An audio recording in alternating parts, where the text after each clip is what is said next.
घूंघट के पट खोल रे, तो है पिया मिलेंगे। घूंघट के पट खोल। कबीर का ये भजन आपने बहुत बार सुना होगा। कबीर के दोहे, कबीर के भजन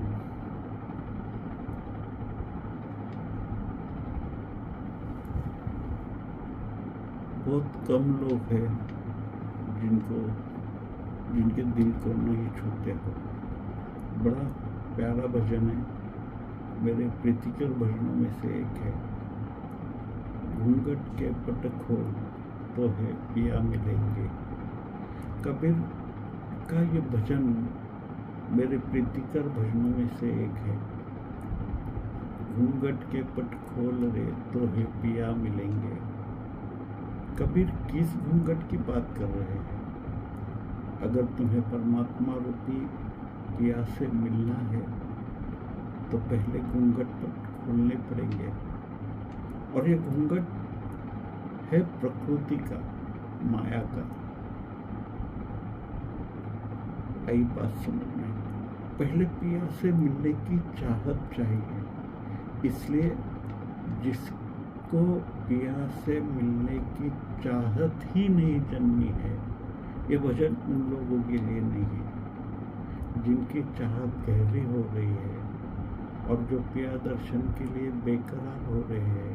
ये भजन उन लोगों के लिए है जो भी परम है, जो भी श्रेष्ठ है, जो भी कीमती है, जो बहुमूल्य है, वो कहीं किसी चीज के अंदर छुपा हुआ है। जैसे है और फिर भी नहीं है। जैसे तुम्हारी आत्मा छुपी है तुम्हारे शरीर के भीतर, इसका मतलब शरीर घूंघट हुआ और आत्मा पिया हुआ। और आत्मा के भीतर छुपा है परमात्मा, मतलब आत्मा घूंघट हुई, परमात्मा पिया हो गया। ऐसे ही परमात्मा के एक रूप है, तुम्हारे बाहर भी है, तुम्हारे भीतर भी है।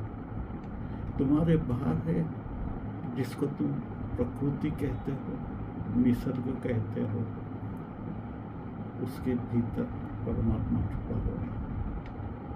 याद रखना, इसके खोलने के मार्ग समझ लो।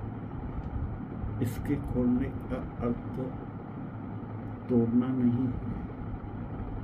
तुम फूल को तोड़ोगे, उसका परीक्षण करोगे, उसके टुकड़े टुकड़े करोगे और लैब में ले जाओगे और उसका सौंदर्य खो जाएगा, रंग खो जाएगा, उसका गंध खो जाएगा और कुछ रसायनों के नाम जो तुमने खुद दिए हुए हैं उसकी एक लंबी लिस्ट तुम्हारे सामने नजर आएगी, मगर न पिया से नजर मिलेगी, न पिया का मिलन होगा।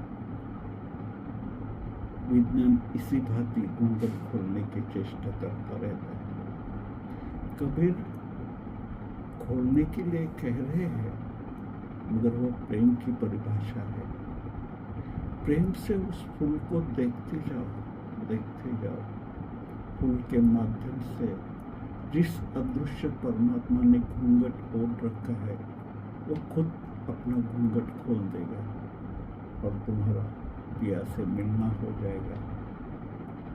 और हर घट घट में साई का बसेरा है, इसलिए कटु वचन मत बोलना। याद रखना, सामने परमात्मा हो या ना हो, व्यक्ति हो या ना हो, मगर अकेले में, एकांत में कभी कटु वचन मत बोलना, कारण कण कण में वही विराजमान है। तुम किसी से भी नहीं, एकांत में भी, अपने अकेले में भी बोलोगे तो समझना उससे ही बोला है। इसलिए जागरूकता साधो, कहीं गलती से भी कटु वचन मुख से निकल न जाए। अपना आत्म परीक्षण करते रहना। याद रखना वह घट घट में समाया हुआ है। धन तुम चाहे जितना कमाओ, मगर उस पर गर्व मत करना, उसका मोल छोटा है। मौत तुम्हारे सामने खड़ी है, तुम लाख झटके ढेर लगा दो, अपने आप को मौत से बचा नहीं पाओगे। कितने भी स्पेशलिस्ट डॉक्टर हो, अपने अभ्यास में, अपने हुनर में कितने भी माहिर हो, और ऐसे हजारों डॉक्टरों की फौज भी तुम लगा दो, फिर भी खुद को मौत से नहीं बचा पाओगे। और जो तुम्हारे लिए शाश्वत जीवन का द्वार खोल नहीं पाए, उसका क्या मोल हो सकता है। नींद से, मूर्छा से जागना होगा।